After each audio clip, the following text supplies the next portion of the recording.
El director Julián Hernández compitió con su cinta Yo soy la felicidad de este mundo, en la categoría de largometraje mexicano del Festival de Morelia. Cuando regresé de Berlín, después de Rabioso Cielo, mi película anterior, tuve la oportunidad de hacer un primer corto, que era un guión que tenía yo de hacía 2 o 3 años. Yo siempre intento entre el largometraje y largometraje hacer uno o más cortos que me permitan hacer cosas distintas, ¿no?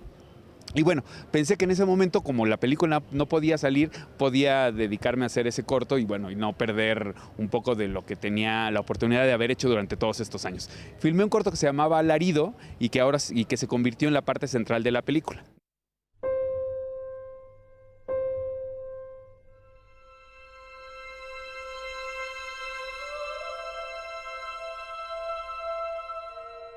Entonces, a partir de ese primer corto que tenía un título original de Alarido, escribí la historia del director Emiliano, que tiene mucho que ver. El corto se convirtió de alguna manera en la historia de este director, la manera como sus experiencias de vida se manifiestan en su trabajo.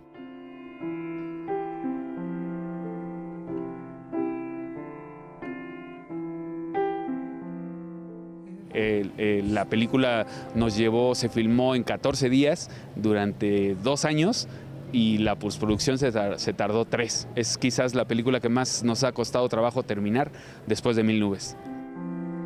La tierra gira, cosida en los desiertos sin mitad.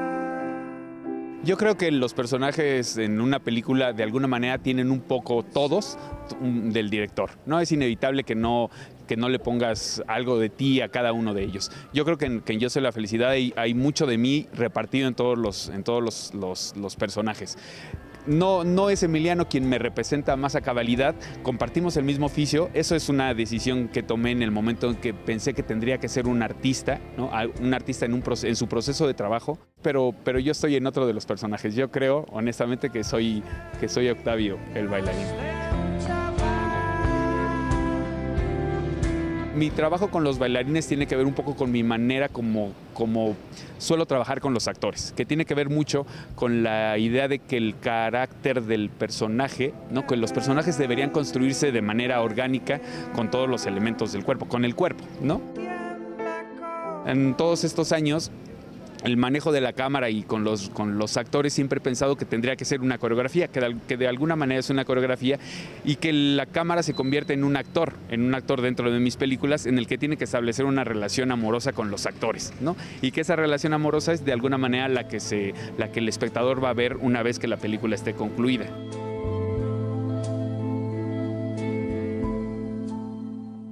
La coreografía creo que es incluso más detallada que en las secuencias restantes de la película y entonces creo que hay poco espacio como para que ellos sientan que no saben cómo qué hacer, ¿no?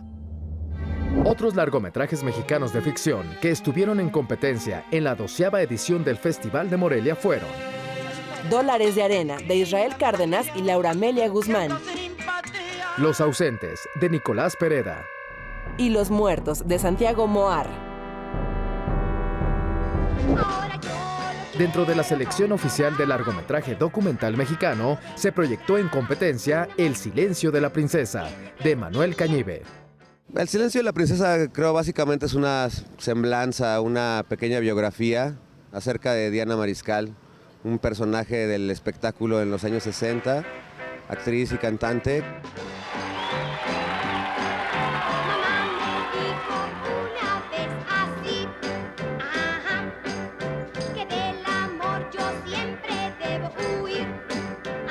Si la ves, de pronto su trayectoria fue fugaz, pero pasó diametralmente de ser una figura emergente del rock and roll de la época a ser la actriz de Fando y Lis y la musa de la vanguardia en México. Todo eso en 4 o 5 años. Y después, al olvido. Algún productor o alguien le oyó cantar y le gustó mucho cómo cantaba. Y empezó a cantar. Después se clavó en Orfeón Agogó y todo. Pero a esa época ya estaba mal, ya andaba mal. O sea, emocionalmente. Me tocó verla por primera vez hace mucho tiempo, 20 años, y desde entonces se volvió un personaje que se quedó, digamos, como en mi mente, ¿no? Porque yo supe que ella era la protagonista de Fando y Lis. En su película Fando y Lis era la película, no era una más, era la primera, la última y la única. Por eso es una obra de culto. Iba de la mano de un cine que se estaba empezando a gestar, digamos, en ese instante, ¿no?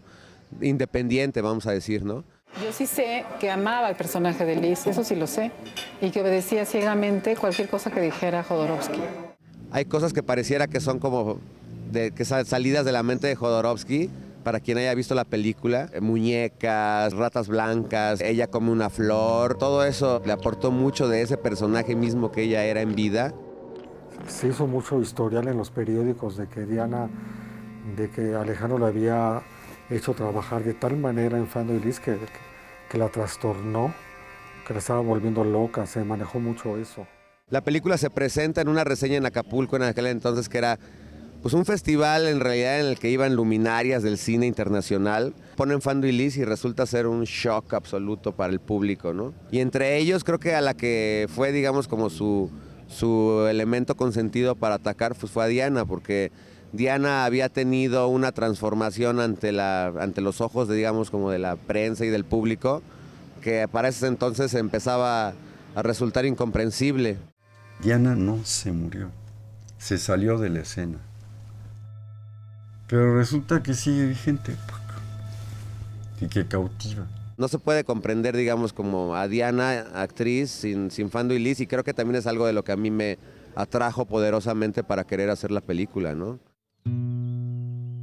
Justo en el momento casi que coincide que terminamos de editar la película, sobreviene la muerte de Diana, que no dejó de ser, digamos, como tal vez tenía que estar escrita en una historia que también tiene un sentido tan trágico. Ese parecía ser, ahora sí, el final de la película, ¿me explico? Y creo que es una pequeña aportación para que realmente incluso gente la conozca ahora, ¿no?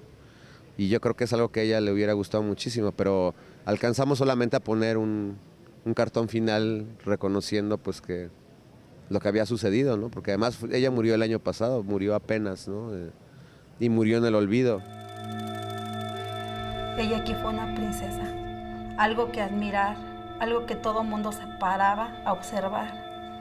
Y de repente desaparece esa princesa, como que ¿qué pasó? En el marco del 12º Festival Internacional de Cine de Morelia, se exhibió Short Plays, una serie de 32 cortometrajes sobre fútbol. Un proyecto original del director mexicano Daniel Gruener. Short Plays es básicamente un mundial de cine. Se hizo para el Mundial de Fútbol de Brasil y la idea era juntar a 32 directores, cada uno representando a su país, y que cada uno hiciera una historia que fuera una metáfora, una analogía del juego del fútbol. Hay directores involucrados de la talla de Gaspar Noé, de Vincent Gallo, de Karim Manús, Jaime Rosales. Quisimos poner un énfasis especial en México. Ellos representaron a México en este Mundial de Fútbol, ya lo van a ver. Yo también hice un corto que representa a México. Me pareció interesante. A mí me gusta mucho el fútbol, creo que es una de las cosas que consideraste también, ¿no? O sea, que les gustaba el fútbol más o menos. Bueno, no hay unos que no, ¿verdad? Hay algunos que especialmente no les gustaba el fútbol, claro, para ver qué hacían, ¿no? Yo no soy tan fanático del fútbol, por eso salió una historia de un medio tiempo. En el Mundial cada historia pasaba individualmente.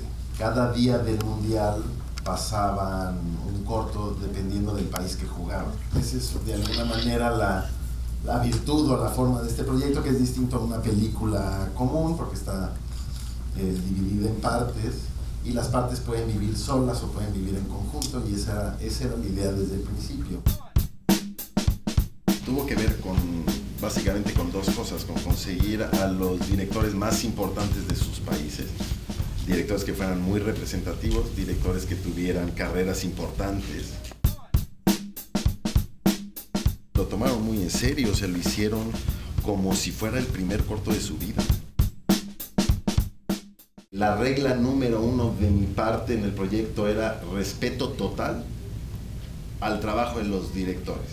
No hay ningún director que me quiere matar todavía, así que no estuvo tan mal.